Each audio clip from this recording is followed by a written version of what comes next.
சுய கட்டுப்பாடு என்பது வெளியில் சத்தம் போட்டு ஆர்ப்பாட்டம் செய்வதில்லை. அது பிறர் கவனத்தை ஈர்க்க கூச்சலிடுவதில்லை. தன்னை அங்கீகரி என்று யாரிடமும் கெஞ்சுவதுமில்லை. உண்மையான சுய கட்டுப்பாடு என்பது பேரமைதியானது. இந்த உலகம் தூங்கி விழிப்பதற்கு முன்பே அது தன் பயணத்தை தொடங்கிவிடுகிறது.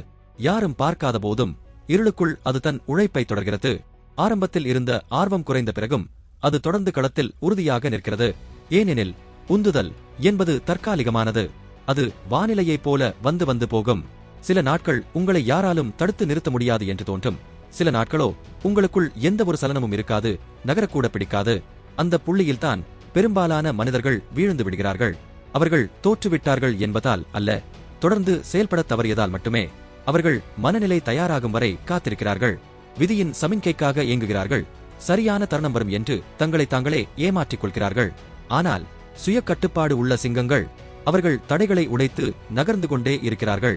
உடம்பு சோர்வாக இருக்கிறதா? நகருங்கள். மனதிற்குள் ஆர்வம் இல்லையா? நகருங்கள். பயம் உங்களை உலுக்குகிறதா? நகருங்கள். ஏனெனில் அவர்கள் ஒரு சக்தி வாய்ந்த பிரபஞ்ச விதியை உணர்ந்திருக்கிறார்கள். உங்கள் எதிர்காலம் என்பது நீங்கள் எப்போதாவது ஒருமுறை செய்யும் செயல்களால் அல்ல, ஒவ்வொரு நாளும் மீண்டும் மீண்டும் செய்யும் பழக்கங்களால் மட்டுமே செதுக்கப்படுகிறது. ஒரு நாள் உடற்பயிற்சி எதையும் மாற்றிவிடாது. ஆனால் 1000 நாட்கள் உதிர்க்கும் வியர்வை அது ஒரு உடலையே இரும்பாக மாற்றியமைக்கும். 1 மணி நேர கற்றல் மிகச் சிறியதாக தோன்றலாம். ஆனால் பல வருட தொடர் வாசிப்பு அது ஒரு மனிதனின் சிந்தனையையே புரட்டிப் போடும். ஆரம்பத்தில் இந்த தொடர்ச்சி என்பது மிகவும் சலிப்பாக நகராதது போல தோன்றும்.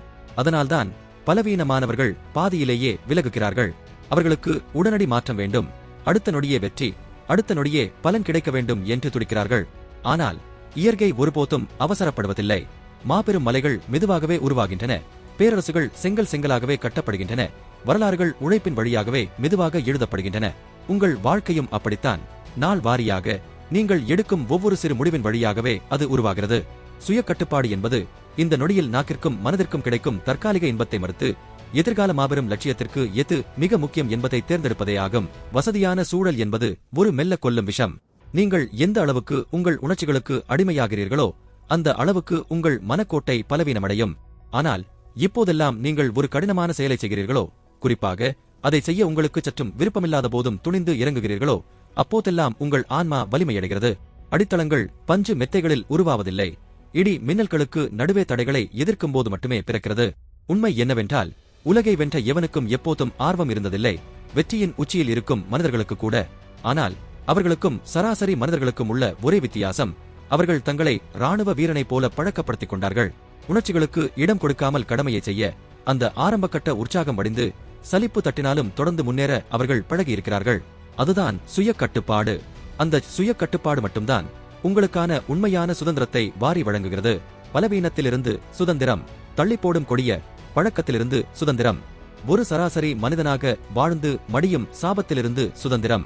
ஒரு நாள் இந்த உலகம் உங்கள் வெற்றியை பார்த்து உங்களை திறமைசாலி என்றும் அதிர்ஷ்டசாலி என்றும் ஒற்றை வார்த்தையில் கடந்து போகும்.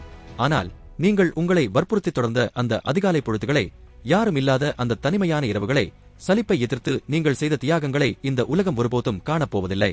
ஆனால் உங்கள் மனசாட்சிக்கு தெரியும். இப்போது நீங்கள் வெறும் வெற்று உந்துதலை நம்பியிருப்பதை நிறுத்திவிட்டு சுய கட்டுப்பாட்டை உங்கள் ஆயுதமாக மாற்றினீர்களோ, அதே நொடியில் உங்கள் விதி மாறிவிட்டது என்பது உங்களுக்கு தெரியும். எனவே இன்றே களமிறங்குங்கள். நாளையும் அதற்கு அடுத்த நாளும் தொடருங்கள். அது கடினமாக இருந்தாலும் சலிப்பாக இருந்தாலும் உங்களுக்காக அரங்கில் ஒருவர் கூட கைதட்டாத போதும் தொடர்ந்து நிமிர்ந்து நில்லுங்கள்.